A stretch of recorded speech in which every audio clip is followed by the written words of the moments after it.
लोकतंत्र तब मजबूत होगा जब सबका अधिकार जो वोट डालने का वो डालें हम लोग वोट। और जब वोट डालने का ये अधिकार छीना जा रहा है तो हम कहाँ आवाज उठाएं? इससे अच्छी जगह कोई हो सकती है जहां आवाज उठाएं।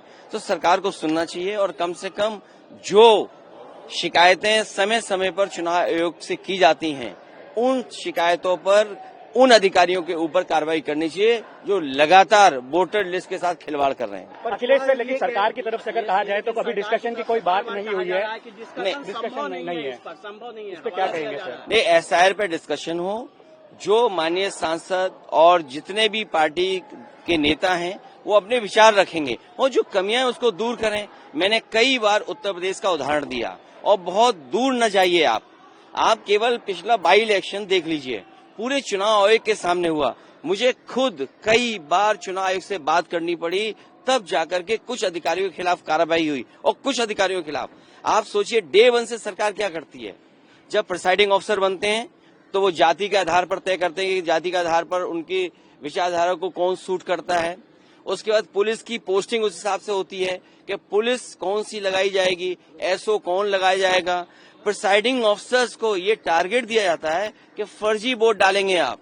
और पिछले चुनाव में सुनने में आया है 100 वोटों का फर्जी दिया गया था। और एक बार हमारी खुद की शिकायत पर जब मैंने शिकायत की और आयोग ने नोटिस दिया तो मैंने खुद पार्टी के कार्यकर्ताओं से मिलकर के 18,000 ऐसे वोट जो 2019 में डाले थे 22 में डिलीटेड हो गए थे, हम लोगों ने बाकायदा एफिडेविट के साथ शिकायत की है, लेकिन एक भी अधिकारी के खिलाफ कार्रवाई नहीं हुई। और जब एक मुरादाबाद में संभल में एक ऐसा अधिकारी पकड़ा गया कि जिसने जानबूझ करके वोट काटा था, डिलीट किया था, उस समय जिलाधिकारी दबाव बना रहे थे।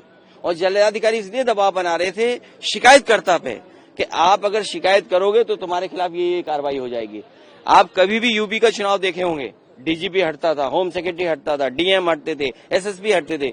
जब से बीजेपी की सरकार आई है ये पोस्ट होते हैं कि चुनाव कौन लूट सकता है अच्छी तरह, जो चुनाव अच्छी तरह लूट सकता है उसको अच्छी पोस्टिंग दी जाती है। और मैं ये एक बार नहीं कह रहा हूं, आप हमारे जो पार्टी के हैंडल से शिकायतें हुई हैं, जो हमारे पार्टी के ट्विटर हैंडल से, सोशल मीडिया के माध्यम से चुनाव आयोग को बाकायदा वीडियो के साथ, क्लिप्स के साथ, न्यूज के साथ टैग कर करके किया, अगर एक भी अधिकारी के खिलाफ कार्रवाई की हो चुनाव आयोग ने तो बताइए आप। और एक तो अधिकारी रिवॉल्वर दिखा रहा था, प्रेस के लोग अलाउड नहीं थे। सीसीटीवी में रिकॉर्डिंग है कि जहां पुलिस ने वर्दी बदल करके वोट डाला है। आप बताइए पुलिस के लोग वोट डालेंगे? कुंदरकी का चुनाव आप निकलवाइए, आप सीसीटीवी की रिकॉर्डिंग निकलवाइए, एक सीसीटीवी में आपको पुलिस के लोग निकलेंगे जो प्राइवेट ड्रेस में वोट डाल रहे थे। इसीलिए कभी सीसीटीवी की रिकॉर्डिंग नहीं दी जाएगी आपको। और आयोग ने यह भी फैसला ले लिया कि इतने दिनों के बाद आप मांग भी नहीं सकते हैं। आप अब तो रिकॉर्डिंग भी नहीं है, आप रिकॉर्डिंग निकलवाइए। मुझे उम्मीद है अपने पत्रकार साथियों से कि लोकतंत्र आप ही बचाओगे, लोकतंत्र आप बचाने के लिए काम करोगे।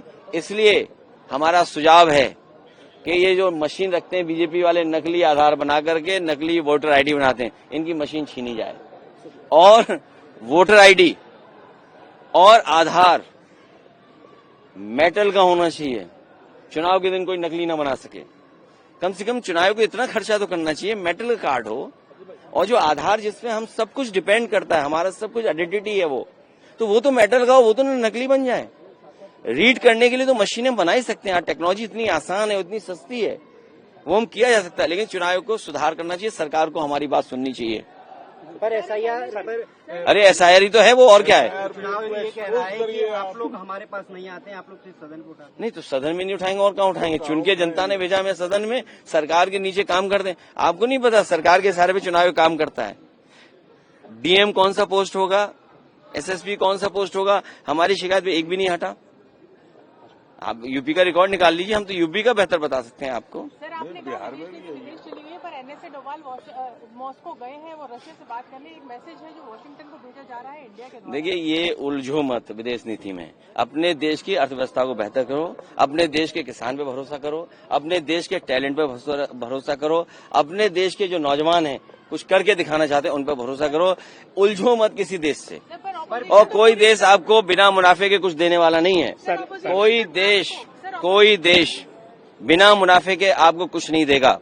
इसलिए आपको तैयार होना चाहिए। अपना बाजार हम कब से देते आए हैं, आजादी के बाद से हम अपना बाजार देते आए हैं। उन बातों पे हम नहीं उलझना चाहते हैं, पीछे मुड़ के नहीं देखना चाहते हैं। आगे क्या हो सकता है, इस सरकार को फिर एक अच्छा मौका मिला है।